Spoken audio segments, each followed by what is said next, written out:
We finished this one in Leicester now. It was originally a garage. It was like 4.8 by 2.7. The customer demolished the garage for us. We were left with like a brick wall at the back, which he's painted there as well. He wanted the garden room set tight back to the wall as well. And you'll also see that the driveway drops down quite considerably, which he's dug back, and at a later date now he's going to dig back, put a little retaining wall in and finish his patio there as well.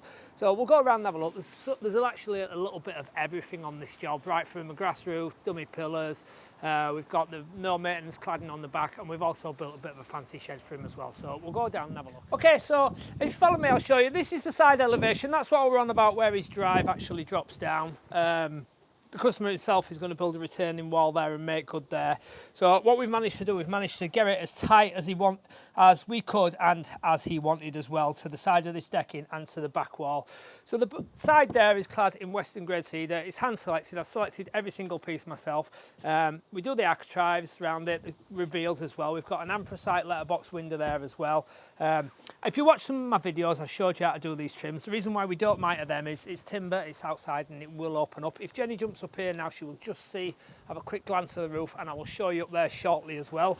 So we've got downpipe as well. We've also got an outside socket. The reason why that's so high is because when this is finished there, it'll be a decent height there for use. If Jenny has a look down here as well, gutter, downpipe, and you can see there we've also got that as tight as possible to the back wall, which is what the customer wanted. So the gap remaining there now is a maximum of it's 230 mil basically. We've infilled that with some pea shingle as well to tidy that up as well. This was really tight. What we should have actually done is built this on the floor, but we never got the metal in time because of supply issues, so we had to get down there, squeeze down there and build that, which we did quite successfully. So that's the side. It's cedar clad.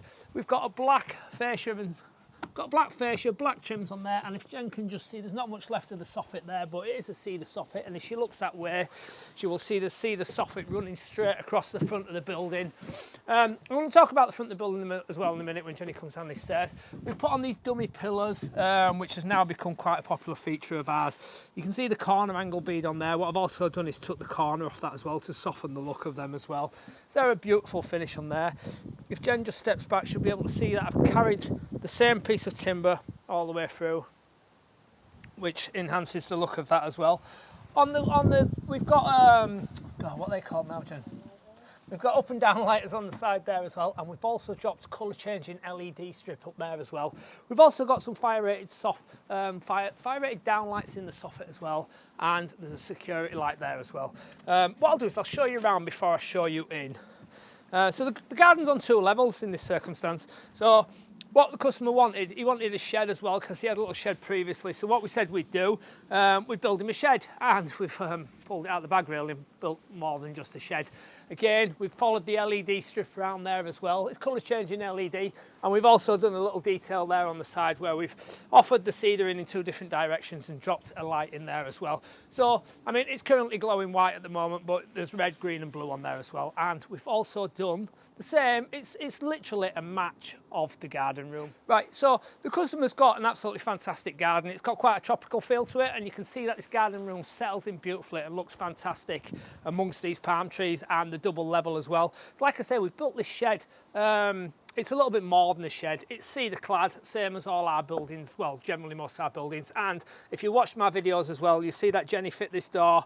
I made it, Jenny's fit it, and I'm going to let you have a little look at that in a minute as well. So that's a beautiful cedar clad door, and not only is it cedar clad on that side, it's cedar clad on that side as well, which Jenny wanted because she didn't like the fact that some of the cedar doors we were making weren't clad on both sides. So before I show you in there, I'll just let you have a little squeeze around the back and you can have a look at that as well. If Jenny looks down there, you can see how tight we've actually got to the border with the metal cladding there. It's no maintenance cladding, you're never going to need to get into that again. Again, we've dropped some pebbles down there as well. What I'm going to do, because I have to go inside to show you, and we've spent a while cleaning this, and I know Jenny has as well, so I'm going to jump on the roof. Jenny's going to follow me up and film, aren't you, Jenny? Yeah. And I'll just show you a few little details that we've put on here as well. So, I mean, if you, like I said before a few times, if you watch some of my videos, you know that quite a lot of people are interested in this Astroturf roof that we're putting on these buildings. It enhances the lifespan of the roof. So basically, it's a garden Astroturf, but it's got a rubber backing on. So we've of course put a rubber roof on, but then this is another rubber roof on top of that. It's got perforation holes in it, so all the water will drain down. It'll go into the gutter and off it will go, it'll find its way down into the waste. This one as well, Jenny just has a look at this and just watch she doesn't step back off there. Don't move backwards from there. Yeah, you good? Okay, so what we've done here, the roof pitches this way on the shed. So what I've done, I've lipped it up like that as well, the rubber. So the grass is just stopped, the grass just stops there, and then we've dropped a cedar infill in there.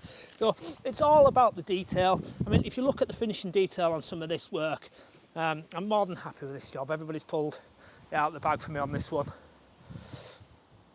So that's the roof. What I'm going to do now, I'm going to show you inside. We'll have a little talk about the job as well. So that's the outside. What I'm going to do now, I'm going to bring you inside. I'll show you the shed first, and then what we'll do then, we'll have a look inside the main room as well. So we built the shed. The customer's asked us to leave this bit. There was a tree there. He's removed that. What he's going to do then, he's going to create a border around there and drop some gravel in there. So that'll tidy that up and look beautiful as well. What I'll do now, I'll show you inside. So that's the cedar clad door. What it actually is, it's got a ply core. We've cedar clad both sides of it. We've done vertical on the outside and horizontal on the inside because, as I said before, that's what Jenny wanted because she didn't like the look of the other doors. So I'll take my boots off. There's a hardwood sill on that as well, which Jenny's just oiled and I've stood on. Sorry about that. So inside, it's a little more than a shed.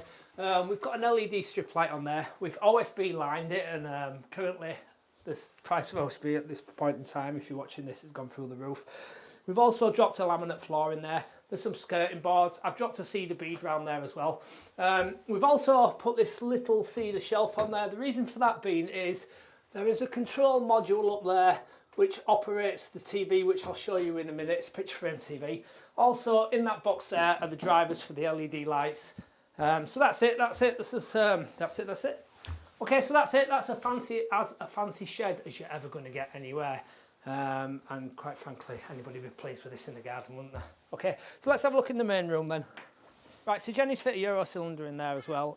It's anti-snap and anti-bump, which will prevent anybody breaking into it. It's also got some fire-rated stainless steel ball bearing hinges on, which are high quality.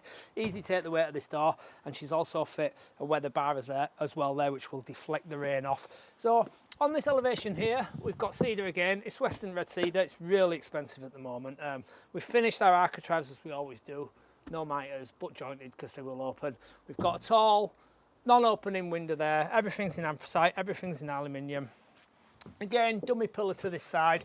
So what I'm going to do now, I'm going to show you inside. The doors are aluminium. These are 3 meters in this instance. And as always, you've got a 1-finger operation on them. These can go left or right. Customer in this circumstance has requested that they go that way so that they're not blocking the access to down to the bottom level of the garden when they're open. Right, so inside, it's got a plaster finish. John's painted it, Jenny's finished it and touched it up for him. It's in a lovely grey that the customer's picked herself. So we've got Architraves, we've got skirting boards, and we've got timber reveals. They're all painted in white. This is the picture frame TV I was talking about inside. So what the customer wanted, it's got like a driver that goes on it, so you can watch pictures off your phone and stuff like that, and off iCloud and things. So she was going to have a cupboard here, but she didn't really want a cupboard there. So what we've done, we've put all the driver and the power supply in the shed, which is directly behind that wall. So that'll be nice. We've got a 2 kilowatt heater here as well, which is more than sufficient to heat this room. It's a digital timer on there, so you can set it before you come in if you're going to use it for an office. It'll be nice and warm in the morning. We've got 8 fire-rated downlights in the ceiling. And the last one's remaining down because it's yet to be certified, so we leave that down so the electrician knows which is the last one in the circuit, and he will come and test that for us.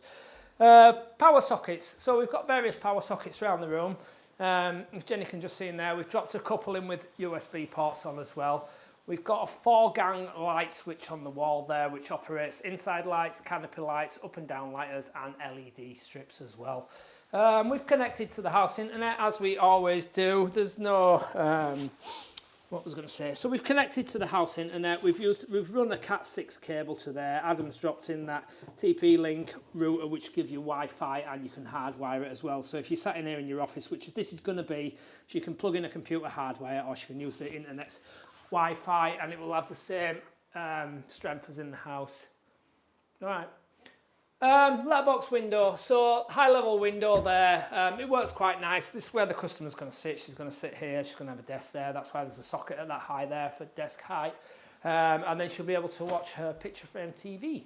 So consumer unit, it's connected to the house. We run a 10mm steel wide armoured. The electrician will come now and he will sign that off for us. So that'll all be above board the way it should be. And that, laminate floor as well. So there's laminate floor in here as well. And that basically is it. So, it was a shed. The customer took it down. We were left with an open bit of land. And then they are now left with this fantastic garden room and beautiful shed, as it were. So if you would like one of these, then you will have to wait till next year if you're going to get us to build one, because we are fully booked up this year, and it is looking like we're going to be fully booked up for next year as well at this current moment in time. But we are taking on more people as well. So if you're watching this and you're a joiner and you fancy coming making the best garden rooms in this country without a shadow of a doubt, and you've still got a passion for joinery, then please get in touch, because we are taking on at this moment in time.